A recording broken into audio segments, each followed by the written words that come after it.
Minsan sa buhay ko'y ako'y nanghihina na para bang ayaw ko nang lumapit sa iyo. Ngunit patuloy mo akong minamahal, bagamat ikaw ay lagi kong iniiwan. Salamat sa pag-ibig mong walang hanggan, na kailan may di mapapantayan. Salamat sa kalinga, aking ama, pagkat ako'y mahina at walang magagawa. Nais kong akayin mo ako. Dakila ka, Panginoon, papuri ko'y alay sa iyo. Pagkat walang hanggan ang iyong kabutihan sa bawat taong makasalanan. Salamat sa pag-ibig mong walang hanggan, na kailan may di mapapantayan. Salamat sa kalinga, aking ama, pagkat ako'y mahina at walang magagawa. Nais kong akayin mo ako. Nais kong akayin mo ako.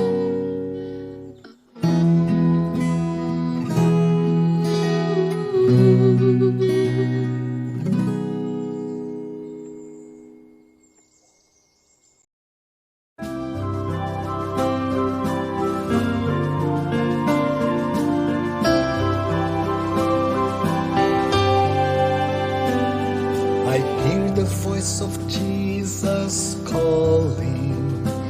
I answer is, I will go. I see the need of people crying.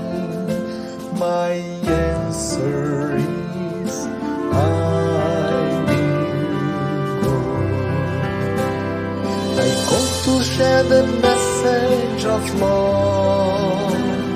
I go to share the blessed hope.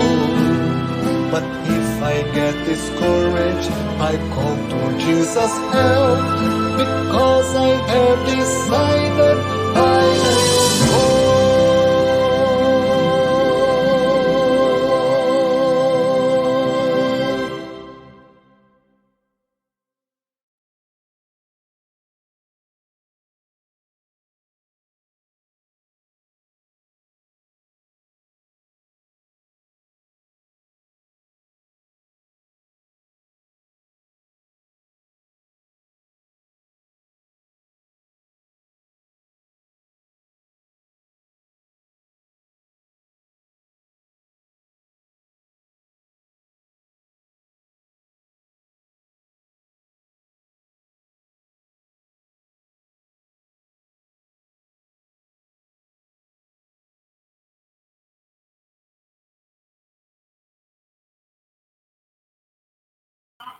Isang mapagpalang gabi sa ating lahat. Napakasaya ng gabing ito sapagkat meron naman tayong pag-uusapan about love, paano tayo lumago sa sa ating tahanan, paano natin panghahawakan ng mahal natin ng ating partner, at higit sa lahat, paano po natin ipe-prepare ang ating mga anak, at ang higit sa lahat dito, ang mahalaga po dito ay matutunan po nating lumakad na kasama ang ating Panginoon habang tayo umiibig sa ating kapwa. Ngayon po ay meron po tayong guest ngayon. Good evening po sa ating lahat. Meron po tayong guest ngayon. Guest o co-host. Yan. Nandiyan po si Mr. Bong Anico, Sister Milka Anico. Bati po kayo, Sir Kuya Bong and Sister Milka sa ating mga viewers ngayong gabi. Yan. Good evening po. Isang mapagpalang gabi po sa ating lahat, mga sumusubaybay sa programang ito. Magandang gabi po sa ating lahat. Maraming ding salamat Kuya Bong and Teacher Milka sa inyong inyong pagtanggap na sa pag-invite sa inyo dito sa Letters to Young Lovers yan tuwing gabi. Tayo po ay live ngayon sa Hope and Love page ng Facebook at Central Quezon 2 page at Joby Estrada. Yan. Tayo po ay medyo na late ngayong gabi pero mas maganda pong pag-usapan natin dire-diretso pa rin tayo. Pag-usapan natin ang pag-ibig ng ating Panginoon. Paano tayo lalago na kasama ang Diyos habang tayo ay merong ginagawa, habang tayo ay maraming pagsubok, paano tayo ma-overcome natin ang mga bagay nito, mga issues sa tahanan. Yun po. Tayo ay papangunahan po ng isang prayer, opening prayer po ni Elder Bong. Sige po, tayo po ay manalangin. Pinupuri po namin, Panginoon, ang inyong kabanal-banalang pangalan sa gabing ito. Maraming salamat po sa buhay at kalakasan na patuloy niyo pong ipinaparana sa bawat isa sa amin. Maraming salamat po sa pribilehiyo o sa pagkakataon na ipinagkaloob niyo sa bawat isa sa amin na kami po ay makakapagbigay ng mga pananalita sa programang ito. Ang dalangin po namin ay ang inyong pamamatnubay sa aming pong gagawing program na ito. Marami nawa po matutunan ang mga makikinig sa aming pong programa na aming pong gagawin sa gabing ito.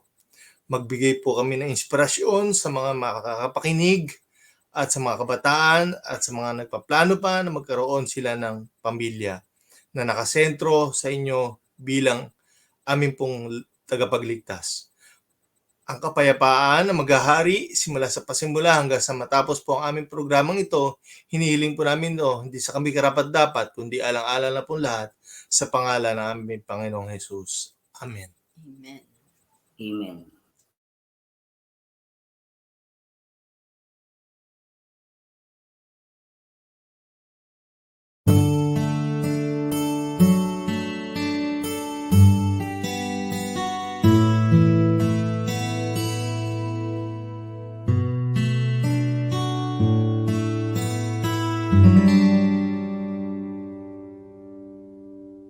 For quite a long time, love, I tried to find.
Yan, pasalamatan po natin ang umawit. Salamat po sa awitin na aming narinig ngayon. Only Jesus. Only Jesus lang talaga sa ating buhay. Mahirap pag wala si Jesus Christ sa ating buhay. Yan.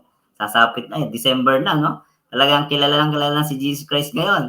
Sa pagpatak pa lang ng December 1, nakita ko, Kuya Bong, Ate Milka, talagang nakikita ko yung mga bintana pag ako'y nagbumotor. Talagang marami na talaga nangangaroling mga bata. Sa kabila ng ating nararanasan mga pagsubok, mga gawa ng COVID, ay hindi pa rin sila nawawala ng pag-asa sapagkat biyaya ng ating Panginoon ay sapat para sa atin. Ngayong gabi, ang ating topic ay napakaganda. Sabi dito ay, yung ating topic ay chapter 3, Marriage is like Christ's love for His chosen people. Napakaganda, no?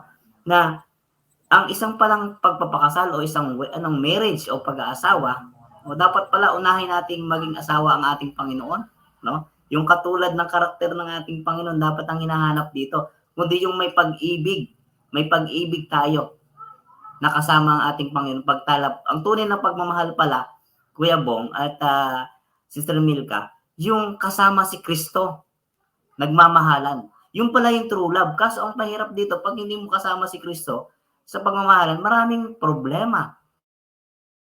Maraming kahit naman wala si Kristo o manadang kay Kristo, marami pa rin problema. Pero mas maganda pa rin talaga, ikaw ay mabuhay ng masaya dito sa mundo, nakasama si Kristo. Anumang pagsubok ang ating nararanasan sa mundong ito, ay sabi nila, kahit anong gawin natin, talagang hindi nating maiwasan yung mga mapapait na mga karanasan na parang susuko na tayo sa ating mga minamahal sa buhay sapagkat hindi tayo maunawaan nila.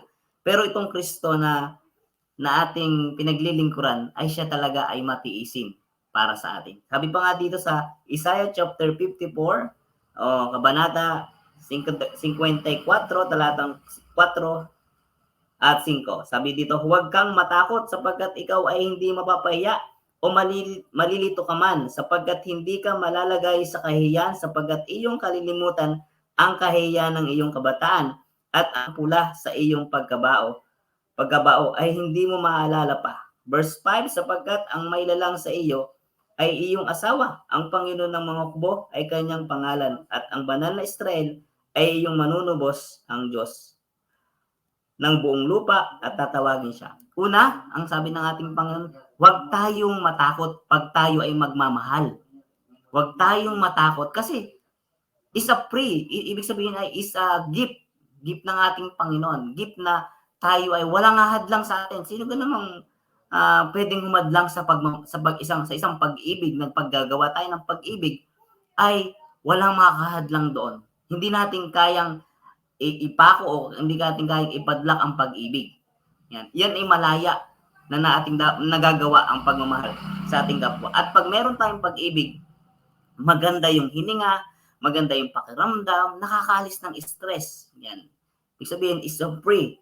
Na ang sabi dito ng ating Panginoon, huwag tayong matakot. Yan. Sapagkat ang pinakamahalaga dito, sinasabi ng ating Panginoon, dapat palang maunawaan natin, dapat asawahin natin ang ating Panginoon bago tayo pumunta doon sa isang asawa. Di ba? Yung isang asawa ba? Kasi dapat malaman muna natin na merong Diyos na kung sino ang nagbigay ng lahat ng bagay nito. Sino nagpahintulot sa buhay natin na tayo ay magkameron ng asawa o partner. Yan. Kuya Bong and Ate Milka, ganun pala ang ating Panginoon. Napakabuti talaga ng ating, sinasabi dito ng ating Panginoon. Huwag kang matakot. Pag ikaw'y magmamahal, huwag kang matakot. Kung ikaw ay, hindi natin, baka ang iba natatakot na, hindi ko na to ayaw ko na talaga. Lalo pag nasaktan ka na, ayaw na nila magmahal. Kasi meron na silang karanasan. Ako nga wala pa akong ganong karanasan Pero doon sa pag, diba, nagdadrive ka, nagmumotor ka, pag na-aksidente ka, parang may takot ka na rin. Sa isang bagay na baka maulit pa yun, parang ayoko na Ganon din ang pagmamahal.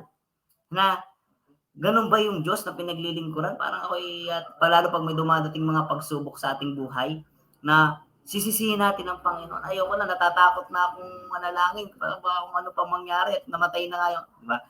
Ang pag-ibig po ay punong-puno. Yan po ay hindi nagtuturo sa atin ng kamalian. Yan. Ngayon po ay meron po tayong katanungan sa ating guest. Yan. Hello po, nandiyan pa kayo dyan, Kuya Bong. Okay lang kayo dyan? Yes po. Okay, Yes po, ang ating okay mga lang po. viewers ngayon ay handang-handa po sila. Nag-aabang sila dun sa tanong. Lagi po sila kasi naghahanda sa tanong na pwede niyong sagutin ng aming mga guests. Yan, guests. Na marami, alam ko marami silang matututunan at alam ko nagre-ready din yung mga yan para magtanong sa atin. Yan. May tanong po dito sa isa general letters to young lovers na ating napulot, napulot o nating nakalap. Unang tanong po, yan. How can you say that he's or she's the one? Paano po natin masasabing siya nga na ba? Yan. Yan yung po yung unang tanong. Kuya Bong at si Milka. Sino po? Ang pwede Sige, sa ako inyo na sumagot. muna. So, paano ko masasabi na siya na ba talaga? Siya na nga ang the one. Siyempre, nung tayo ay mga binata at yung ating mga partner ay dalaga, unang-una na diyan sa paghahanap ng isang makakapartner, talagang yan ay ipinapanalangin. Hinihingi ang tulong o gabay ng Panginoon sa pagpili ng the one. So, paano ko malalaman na siya ay the one? Siya na yung the one. So, ibig sabihin, siya yung sagot sa aking panalangin. At malalaman natin na siya ang the one na kung yung mapipili mo ay makakapagdala sa'yo, hindi papalayo sa kalooban ng Panginoon kung hindi papalapit sa paglilingkod at papalapit sa pananampalataya na ating nakilala. So, yun muna yung simple kong sagot.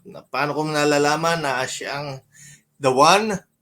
Sabihin, siya yung sagot ng aking panalangin at yung magdadala sa atin, magdadala sa akin, papalapit sa nakilala kong pananampalataya at papalapit kay Kristo. Okay, Ang amen. ganda naman ng ang ganda naman sagot ni Kuya Bong. Nakakikilig naman, no? Kinilig ako Nakita doon, ko pa ano, yung, parang, yung Pastor, paglapit eh. parang, Oh. yung short hair ko parang naging long ulit. Naging long ulit. Ang haba na ngayon natin, Milka, lumaba ulit, no? Ang ganda, no? Ang ganda sabi ni Kuya Bong, yung paglapit talaga, no? Yung paglapit. Yun na talaga na kailangan mas maging yung relationship mo ay maglapit talaga. Hindi malayo. Ikaw, Ate Milka, mayroon kong nais pa dito sabihin dito para Yes, po. yung sarili niyo po. Opo. Actually, Pastor, when I was 16 years old, no? Ayan, nakikinig ang aking daddy. Hi, daddy. Kasi ang daddy ko talagang mahigpit ang daddy ko, no? Well-known talaga siya even sa bayan, sa buong bayan ng Morong. Mahigpit talaga ang daddy. Bihira po talaga ang lalaki na umakyat ng ligaw sa bahay, no? Hindi ko alam kung natatakot, pero yun kasi ang isa sa mga test ng aking daddy, pagsubok sa isang lalaki kung marunong silang umakyat ng ligaw sa aming tahanan. So that time, syempre 16 years old ka, no? Nandun na yung pagsisimula na humahanga ka na kasi, no? Nandun na yung paghanga sa isang lalaki. So, hindi maiwasan, may mga crushes. But then, kasi, that time, I could still remember, that time ko naumpisahan magbasa ng I Love You book ni Mrs. Ellen White. So, marami na po, yan po ay regalo na book sa akin ng aking cousins, kay Ate Bessie Cruz, yan. Siya yung nagregalo sa akin ng book na yon. And then, palabasa din siya. So, that time talagang syempre reader din ako. And then kaakibat ng pagbasa na yun ay talagang pinagpipray ko. And then I could say that I had the vision, no, na talagang nakita ko na siya sa aking panaginip, no, na hindi ko man maaura yung kanyang clear na image, pero nandun na yung mga qualities. Siguro dahil, no, nagbasa ako at nandoon na nasa puso at isip ko na una talaga yung pong naglilingkod. Why? Kasi kami ay pinalaki ng aming mga magulang na talagang bata pa, naglilingkod na kami. And I am very thankful to the Lord kasi lahat kaming magkakapatid, puro as Adventist po ang napangasawa. Actually, hindi kami pinilit ng aming mga magulang kung sino ang aming pipiliin. Pero yun po yung kanila kasing vision sa amin sa hinaharap. It's your decision kasi eh. At may epekto yan kung ano man yung desisyon mo, kung sino yung magiging partner in life mo, may epekto yan sa'yo sa hinaharap. Ay kami naman, I could say talaga namang masusunurin naman kaming mga anak sa tulong at biyaya ng Panginoon. Kaya talagang tumimo din sa puso't isip namin na talagang Adventist, no? But of course, may mga non-Adventist din na mga nanliligaw, pero of course, mas priority namin or mas gusto naming kilalanin talaga yung mga Adventist. And then, yun, nasa panaginip ko siya, number one, magkasama kaming naglilingkod. Opo, nakita ko siya. Tapos, kasi ang family namin, musician din. So, sila din musician. Sabi ko, ay, gusto ko duet kaming umaawit. Parang mommy at daddy ko.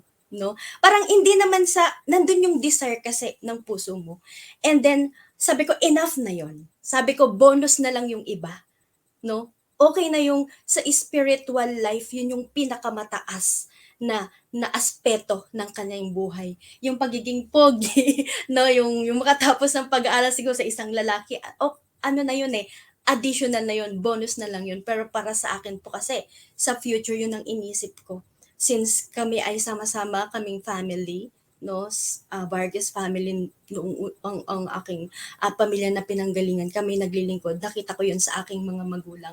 And then, yun din po yung aking pangarap, inaasam, at panalangin sa Panginoon na pagkalooban ako, no, ng isang lalaki na naglilingkod talaga sa Panginoon, na kasama kong maglilingkod. At nakita ko po iyon sa aking panaginip. And I prayed for it. I prayed hard for it talaga. At nakita ko, sabi ko, Lord, hindi po ako mag-entertain ng iba, basta't Adventist yan. At kung siya may lakas ng loob na pumunta sa tahanan, of course. So, nakita ko naman po na talagang dininig yun ng aking dalangin, at siya naman po ay nanligaw sa aming tahanan bilang isang Kristiyano, ha? Hindi lang Pinoy na panliligaw, kundi Kristiyanong panliligaw. So I could say, Pastor, na siya na talaga yung the one. Una ko pa lang siyang makita. Ang ganda naman no, sweet no. Una, natutunan ko kay Kuya Bong, dapat maging mas malapit. Mas malapit kayo sa isa't isa. At yung kay Ate Milka naman ay, ano nga yung kay Ate Milka, yung nalimutan ko na bigla Yung nalimutan ko na. Yung part na talagang yung desire kasi ng puso mo, yung inaasam mo, pinag-pray mo talaga sa Panginoon. Pinapanalangin. Next, Kuya Bong and Ate Milka, may pangalawang tanong pa. Hindi pa natatapos. Sabi po diyan sa anong mga pamaraan mo nararamdaman na mahal ka ng asawa mo? Sa anong mga pamamaraan na nararamdaman mo na mahal ka ng asawa mo? Maraming pamamaraan. Sa oras na galit ka at yung asawa mo ay hindi naunawaan ka, nararamdaman mo talagang mahal ka ng asawa mo. Sa oras na pagod ka at nariyan ang asawa mo para alalayan ka, mararamdaman mo na mahal ka talaga ng asawa mo. Ibig sabihin, sa oras ng kaginhawahan, sa kagipitan, at sa lahat ng pagkakataon, basta't nariyan ang asawa mo, gumagabay sa'yo, sinasamahan ka, saan ka man pumunta, ibig sabihin nun talagang mahal na mahal ka ng asawa mo. Kaya kang ipagtanggol sa anumang pamamaraan, sa anumang mga bagay, sa anumang mga sitwasyon, ibig sabihin nun mahal na mahal ka ng asawa mo. At ang isa pa, kaya kang ipaglaban sa mga magulang mo, sa mga magulang niya, sa lahat ng kanyang mga mahal sa buhay. At syempre, ipaglalaban ka kahit saan. Makarating yan talaga, mahal na mahal ka ng asawa mo. Amen. Kinilig ako na parang talagang praise the Lord. Masasabi kong talagang praise the Lord na si Kuya Bong ay tapat na tapat kay Ate Milka. Mahal na mahal sa Ate Milka. Ate Milka, anong masasabi mo dito? Sa anong mga pamaraan mo nararamdaman na mahal ka ng asawa mo? Actually, Pastor, nung nanliligaw pa lang siya sa akin, yung we're getting to know each other. So, I was 24 years old. 23 that time, and then 24 siya. So, pareho na kaming graduate that time. Dun siya nanligaw talaga sa aming tahanan. And welcome naman siya. Though may mga test, may mga trials pa bago siya makapunta sa bahay. Tinest talaga siya ng aking daddy, no? Pero nakita ko yung kahit gaano yung pagsubok, talagang ano siya, talagang go, no? I will go, pupunta ako. Gusto kong harapin ang iyong mga magulang, no, na talagang sincere, no? Sincere, tapat ang aking hangarin sa iyo. Actually, nag-aalangan din ako, sabi ko, sige, hintayin muna natin yung mga months na gusto ng daddy na doon ka dumalaw. And then sabi niya, sige, pagbigyan natin. Nag-antay siya, dapat September siya dadalaw eh. So, inantay niya yung birthday ng daddy ko, yung October. No? So, actually, naliligaw pa lang siya, ramdam ko na mahal na niya ako talaga, pastor. At saka, kasi yung pagpunta niya, yung mga effort niya, imaginein mo, nung first time siyang makapunta sa aming tahanan, SBMA tumurong, 700 pesos ang taxi. Ang jeep 15 pesos lang. So, nagtaka ako bakit kailangan pa niya mag-hire ng taxi para lang makarating agad. Kaso, kinabukasan niya pa rin ako nakita. Doon siya natulog sa aking mga tito. So, doon siya nag-start eh. So, June pa lang, nakilala ko siya na yung effort niya, na pursigido siya, natapat siya, sincere, naliligaw pa lang siya during the time of courtship. Naramdaman ko yung talagang sincere, na tapat na pagmamahal niya sa akin na kahit na malayo mula Maragondon tumurong Bataan, ay sisikapin niya ang lahat. And to the fact na after for how many months po kami na nagkakakilanlan, getting to know each other na kami for 4 months, I guess, that's the time naman, pastor, na ako'y pumunta ng abroad. So for 3 years, sa loob ng 3 taon, doon ko talaga lalong naramdaman na siya ay nakapaghintay. And once a year lang po ako umuwi. No? At kahit wala ako, pastor, sa Morong, sa aming tahanan, dumadalaw siya sa aking mga magulang para patuloy na manligaw. So, ang sabi naman ng parents ko, sabi ng daddy ko, kung mahal ka talaga ng nanliligaw sa iyo, hihintayin ka niyan. At kayo rin sa bandang huli. So, yun, pastor, naramdaman ko. And until now, asawa ko na siya, yung effort niya sa maliit na paraan, no, na-appreciate ko yan na hindi tayo perfecto, no? Lahat naman tayo nagkakamali. Pero sa maliit na pamamaraan, katulad ngayon, gusto ko talagang, nung time na yun, nagpakasal kami, gusto kong mag-work.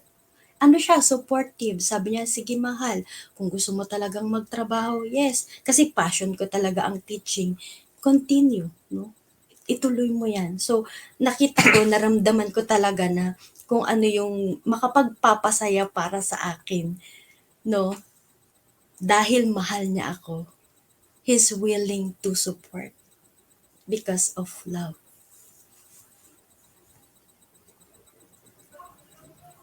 Napakaganda, no, Ate Milka. Yung sincere ka talaga, yung pinakamaganda doon, sekreto sa dalawang nagmamahalan. Sincere ka at pararamdaman ng iyong minamahal, na-feel niya kung talagang itunay ka. Kasi pag sincere ka nga naman, yun una ko natutunan, no, dapat maging sincere. Hindi lang yung paglapitin mo, ang sabi ni Kuya Bo kanina, yung maging malapit kayo sa isa't isa, yung relationship. At kailangan din pala talaga na lahukan natin to ng tunay na sincere. Ibig sabihin, tunay tapat tayo sa ating sa ating minamahal o partner natin. At meron pa pong tanong dito, pangatlo, last, before tayo natin yung mga reflection ng ating mga viewers. Pero bati muna po tayo, Sister Mika. Batiin muna po natin dito yung mga ating mga viewers. Si Emo Orozco, yan. Good evening po, Sister Emo Orozco, Jezreel Cueto, yan. Juby Sartay, si Pastor Juby, nakikinig po sa atin ngayon. Pastor Juby, pagaling ka po. Nagkameron po ito ng sakit. At David Murado, yan. Maria Loida Maghirang at Lily Poronco de la Cruz. Ayan, si Pastor Neil Patrick Carayon, nanonood po sa atin from Quezon Province, ang alam ko. Mildred Ramos Gendrowele. Good evening po sa inyo.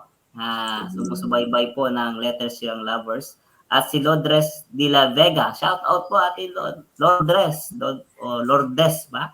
De la Vega. At shout out din kay Ate Sister Fe de Mesa at Anive Diano Belda. And May De Leon. Si Ate May from Japan. Nakikinig po sa atin. Masipag mag-work lagi at laging sumusubaybay sa Hope and Love. Maylene Parducho Smith. Yan. Tess Pinamante. Thank you so much po. Yan. Yan. Yun po. Maraming salamat po sa inyong pakikinig at pagsubaybay sa dito ngayong gabi sa Letters to Young Lovers, sa inyong pagsama sa amin. Ngayon po ay pangatlong question. Dapat na tayo dito. Pastor. Yes po. Pastor. Opo. Yes po. Shout out din po sa aking mommy at daddy. Yeah. They are celebrating 46th anniversary, 46th year anniversary. Mami Sheba and Daddy Rolly, happy 46th wedding anniversary po. Happy anniversary po. We love you po. Happy anniversary. Ba? Ilan na po? Pang ilan na po? 46th years. Matagal-tagal na 46. Wow, ang galing ha. Praise the Lord. God Praise po. the Lord. Amen. At Milka, Kuya Bong, batiin din po natin yung baka magtampo yung ating mga member dyan sa Bukal Church, Seventh-day Adventist Church, yan. Batiin nyo, Kuya Bong. Mabati po namin ang lahat ng mga members ng Bukal Seventh-day Adventist Church. Kasama na rin po ang ating distrito dito, Naragondon, Ternate District. Yes. Okay. Pati po sa Morong Bataan, Morong Seventh-day Adventist Church po. May mga kapatiran po tayo na nanonood. Hello po Binabati din natin po ang ating district pastor dyan, si Pastor Chester Labrador. Yan, ating masipag na pastor. Siyempre po. Ngayon, pagkatapos naman natin bumati, may pangalan pa na natapos. May last question po dito. How do you cope up with your spouse shortcoming or weaknesses? Paano nyo nasabi? Paano nyo nasabi sa kanya yung inyong mga kahinaan, no? Paano nyo nasabi sa kanya yung kahinaan nyo? O paano nyo nalampasan? O paano nyo nalampasan na nasabi nyo sa kanya mismo yung mga kahinaan nyo? Okay, so lahat naman tayo ay merong mga kahinaan. Hindi mo mawawala yan. Meron tayong mga kahinaan at meron din tayong kalakasan. So, isa dyan, halimbawa, bigyan ko kayo ng halimbawa, na pagka ang mag-asawa o mag-partner ay nagkakaroon ng mga hindi pagkakaunawaan, hindi pagkakaunawaan. Ang bilin sa akin ng aking mga magulang, wag niyong palulubugin ang araw na hindi kayo nag-uusap. Wag nawang mangyari na matutulog kayo sa gabi na kayo ay magkatalikod.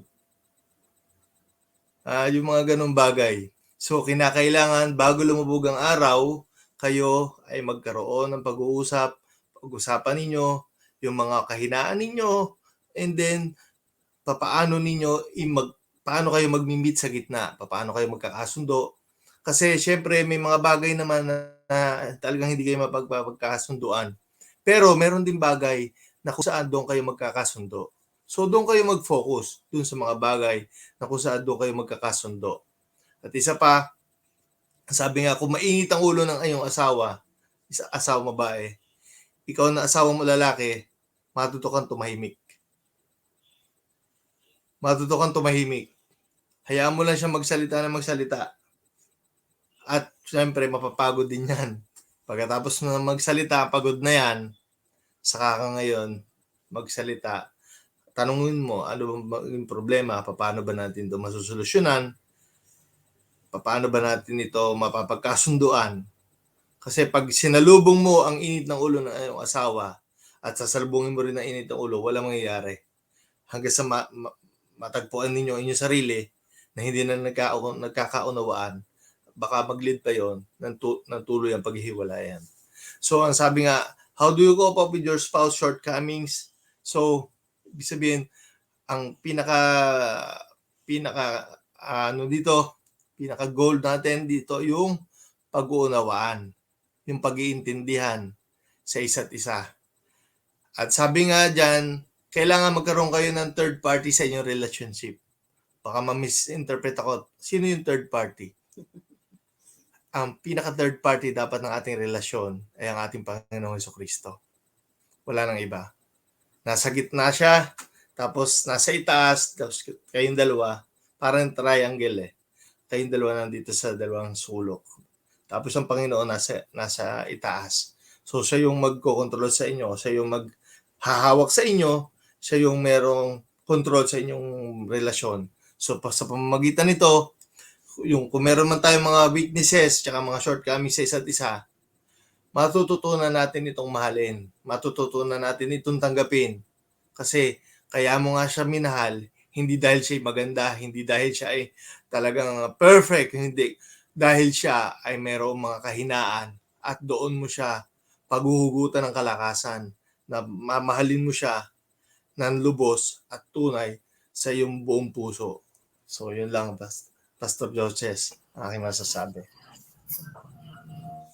Okay po. So, Pastor, para naman po sa akin, halos nasabi niyo na rin po lahat. Kasi po nung kami mag-sweetheart, pinauso pa rin namin yung snail mail, yung pagsulat sa letter, no? 'Di ba? Though may cellphone na rin noon, pwede kang maka-message, messenger, pero noon kasi no, mas feel namin yung magsulatan sa isa't isa. And then yung letters po na yon ay buhay pa yan, no? Talagang chine-cherish ko po yan. So doon pa lang nakilala na namin ang isa't isa, though syempre ligawan that time pa po eh, no? So nagsabi na siya yung kanyang mga weaknesses, no? At gayon din ako sa kanya. So, para in advance, kasi noon ang tawag na niya sa akin eh, asawa. Talagang, kumbaga talagang ano na siya eh, positive na siya na ako na talaga yung mapapangasawa niya. So, wala na siyang hinahide, no? Wala na siyang hinay doon sa kanyang pagsulat. So, sinabi niya lahat, Pastor, yung mga weaknesses niya at gayon din ako.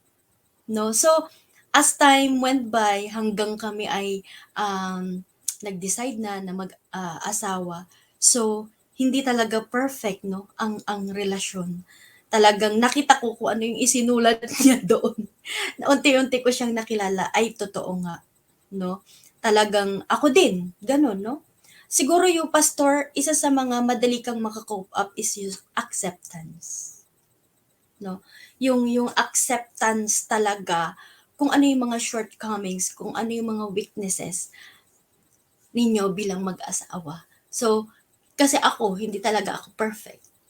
Siya din, hindi. Pero siguro sa ilang years, mahal? 2007? Sir, 2007, ilang years na? 17 years na. 18 years. 18 years, 17. 14 years. 14 years, no? Si Miko 13 eh. So, 14 years. Yan, unti-unti, no? Unti-unting tunay yung nakikilala sa ang bawat weaknesses, no? Ng bawat isa, yung mga shortcomings. And then, pag nandun na, tama yung sinabi niya, Pastor, na kailangan nyo talaga ang Panginoon. Kailangan nyo ang Panginoon na, ay, parang hindi niya na, minsan may time na, tahimik lang siya, ako ganun din. So talagang kailangan nyo ang Panginoon. At may isa talaga na unang mauuna na magpakumbaba. Hindi pwedeng kayo sabay. So, ganun yung ginagawa namin. Pag mataas siya, ako bababa. And then, pag mababa ako, siya naman minsan yung mataas. Pero yun nga, usual, yun. Sabi ko, mahal, pag ganun, we pray together na humingi ako talaga ng sorry. Humingi ako ng sorry sa kanya. Humingi ako ng sorry sa Panginoon. So, siguro isa rin sa magandang sa isang relasyon yun na kilalanin nyo na hindi talaga tayo perpekto. Lahat tayo nagkakamali, no? May mga time na talagang sa buong maghapon minsan naabala kayo, no? Hindi nyo minsan naaalintana na hindi na pala kayo. Alam mo yun, parang minsan nandun yung pagkukulang mo talaga no? Pero kung natanggap mo yun, ang Panginoon nga, no, natatanggap yung ating mga pagkakamali.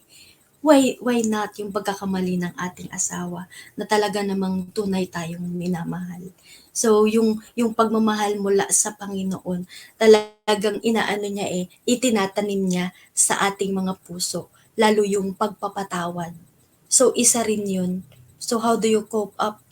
Pangalawa yung pagpapatawad, no? Kasi ako mabilis din naman akong magpatawad, kaya siguro ay ganun din kabilis na kaming maka-cope up sa bawat isa, na hindi talaga malulubagan ng araw na kami po ay talagang hindi nag-uusap sa aming mga hindi pagkakaunawaan. So, yun lang po, Pastor, ang aking mashe-share. Kuya Bong and Sister Milka, na-bless talaga ako. Na-bless ako sa inyo na Amen. alam ko na ang gagawin ko. Alam ko na ang gagawin ko. Yung pagkakaunawaan, sincere talaga sa partner, at yung nagusto ko is, doon ang nagustuhan ko doon yung kay principle ni Kuya Bong na asawa na talaga. Kahit hindi pa mo kakasal, di ba? Asawa na, ayun pa yung tingin niya, asawa na, no?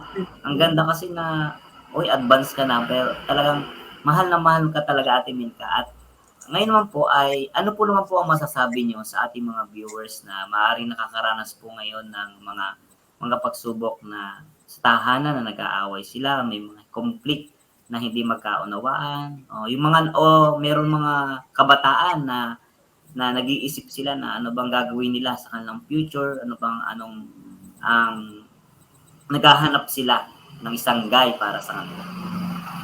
Yun po yung, ano po yung nais niyong sabihin po sa kanila. Mga sumusubaybay ngayong gabi. Okay, ako para sa mga kabataan, kasi based on my experience ang aking sasabihin. Sabi ko nga sa aking sarili, nung ako'y kabataan pa, hindi ako maliligaw hanggat hindi ako natatapos sa aking pag-aaral.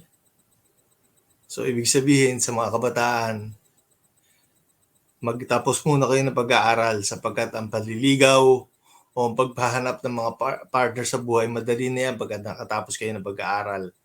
Ibig sabihin, meron na kayong pagmamalaki sa kanila, meron na kayong, kumbaga, darating na yun eh. Kumbaga darating at darating yan sa inyong buhay. At isa pa dyan, sabi ko nga, hinihingi yan sa Panginoon. Hindi yan sa iyong sariling kalooban. Hindi yan sa iyong sariling kagustuhan. Pag nakakita ka ng magandang babae, ay ito na talaga. Ang tanong, ito ba yung ipinanalangin mo sa Panginoon? So unang-una dyan, ipapanalangin mo sa Panginoon kung sino talaga yung gusto mo. Kung sino talaga yung hinahanap mo sa buhay na makakasama mo. Hindi yung ang pag-aasawa, ang mga girlfriend ganyan, kasi yung mga sweetheart. Ano ba yung purpose mo? Para lang ba maging sweetheart siya? Or ano ba yung purpose mo? Para talaga ang hahanapin ko, ito na yung makakasama ko habang buhay. So kapag yung purpose mo sa iyong paghahanap ng girlfriend o paghahanap ng yung mga sweethearts, ay para lang, sige, para lang meron ako maging maayos lang buhay ko at saka maging masaya lang ang buhay ko habang ako'y nagtatrabaho. Yan. Hindi pa yun ang tunay na pagmamahal. Ang ibig ko sabihin, kapag ang purpose mo na sa paghahanap mo ng sweetheart o paghahanap mo ng makakasama sa buhay, ay gusto ko, pag ako nakahanap, ito na yung mapapangasawa ko. Sabihin, stable na yung mind mo, mature na yung mind mo, at ito na yung sabi mo nga, hihiningi mo na to sa Panginoon. Ibig sabihin, go for it. Ituloy mo na yan. Ako, nanligaw lang ako, nagtapos lang ako ng pag-aaral. Doon na ako talaga nakapanligaw.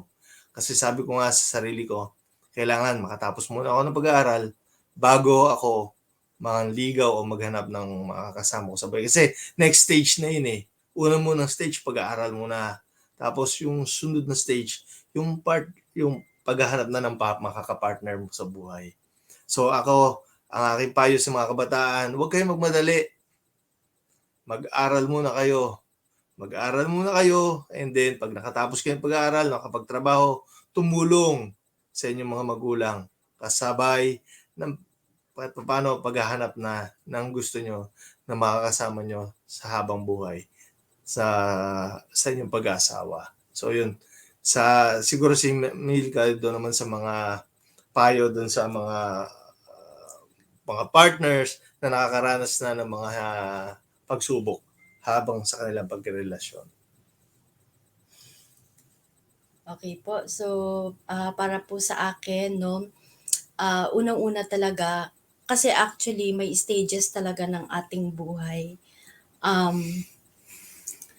Isa sa mga pinaka magkakaroon ng epekto sa future mo, sa iyong buhay, ay yung pagpili ng partner in life. Kaya papasok po dito talaga yung decision making natin. Kasi yung pagdesisyon sa ating buhay, yun yung isa sa pinakamahirap, di po ba, Pastor? Yung pag-alam kung ano ang kalooban ng Panginoon. Of course, masasaktan tayo, no? Madadapa tayo. May mga relasyon na hindi nagtatagal. We cannot judge them, no? Hindi natin ma-judge sila. But I could say, pag nadapa ka, pwede ka pang bumangon. Hindi ibig sabihin na nasaktan ka sa una, ay end na yan ng buhay mo para hindi ka magmahal. 'Di ba? Ang Panginoon, lahat tayo minamahal, ano man ang ating katatayuan sa buhay. But of course, ang hiling lang ng mga magulang sa atin, no? Huwag tayong magmadali.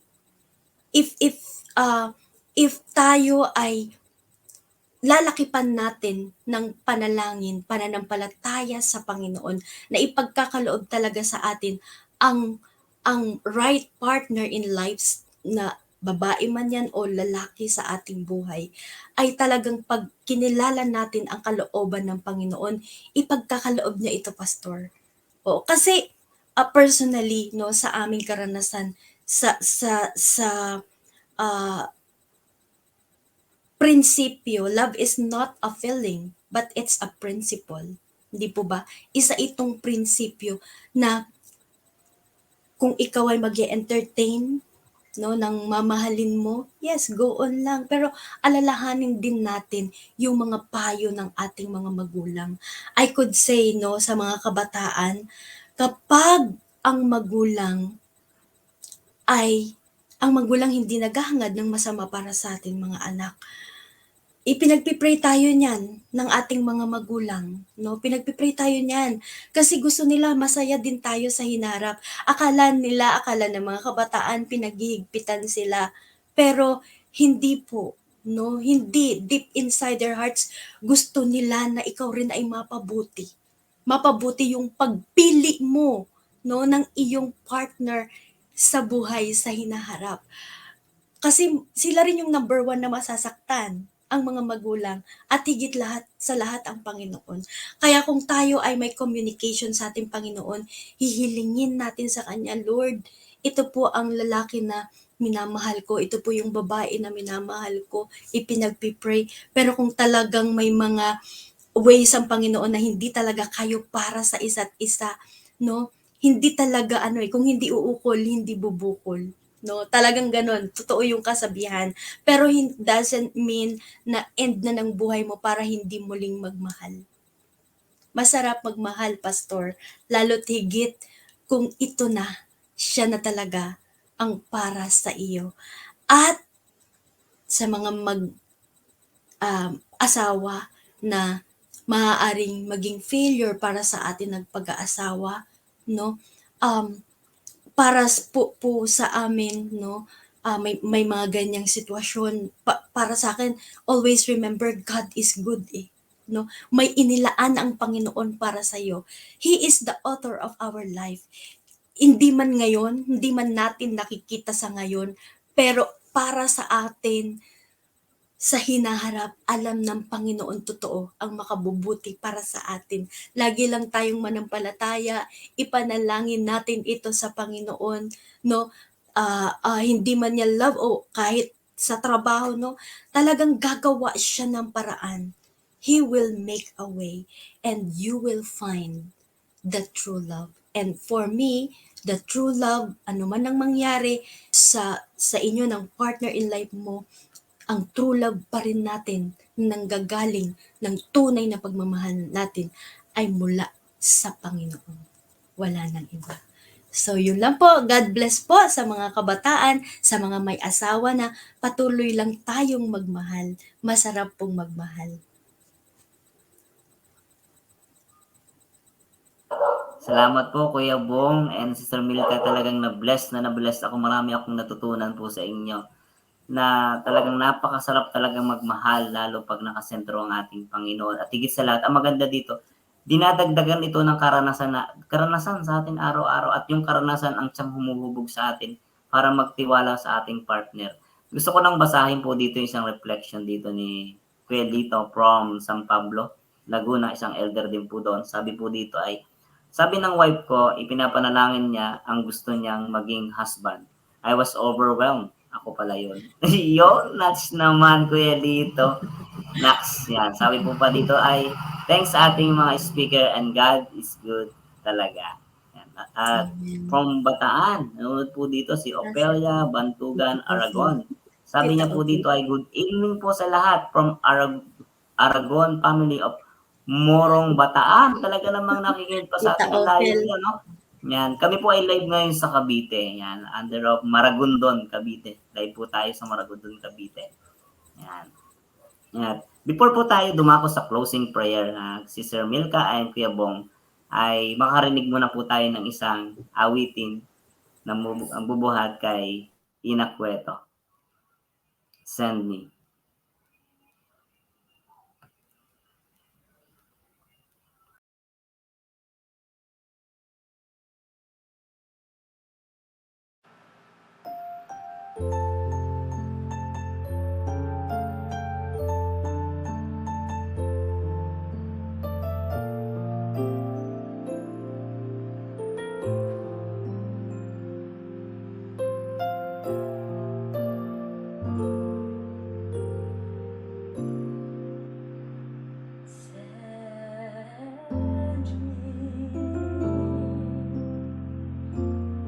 Send me, Lord, to the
Yan, tayo po'y manalangin.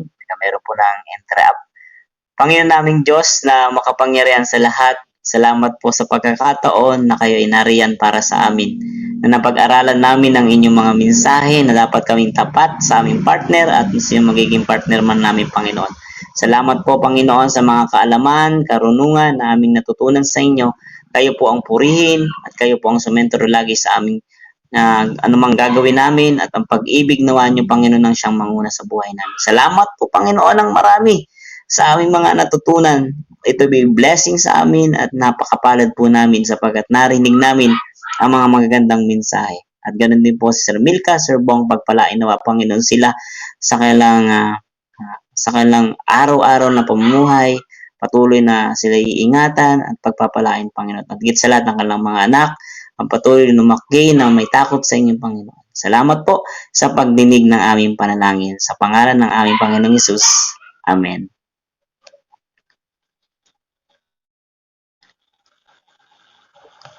Magandang gabi po sa ating lahat muli at maraming salamat po sa mga sumubaybay po ngayong gabi sa Letters to Young Lovers. Kami po ay patuloy na nagpapasalamat sa inyo at meron lang po ng konting technical problem ng ating internet. At mabuti nga po bumalik uli. Purihin po natin ang ating Panginoon. At wag po kayong mawawala. Next po, chapter 4 na po tayo ng Letters to Young Lovers na ating pinag-aaralan. God bless. Sa ngalan po ni Ma'am Jessel Panganiban, ako po si Joseph Pasamba na nagpapaalam po sa inyo. Salamat din po si Sir Milka and Kuya Bong Aniko. Salamat and God bless. Pagpalain po tayo. Good night po sa ating lahat.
Salamat sa kalinga.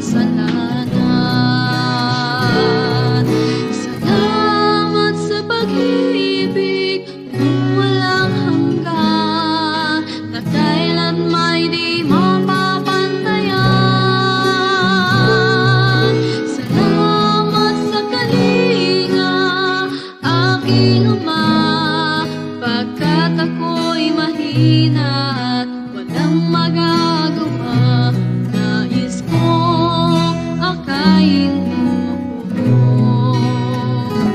Nais kong akayin mo ako.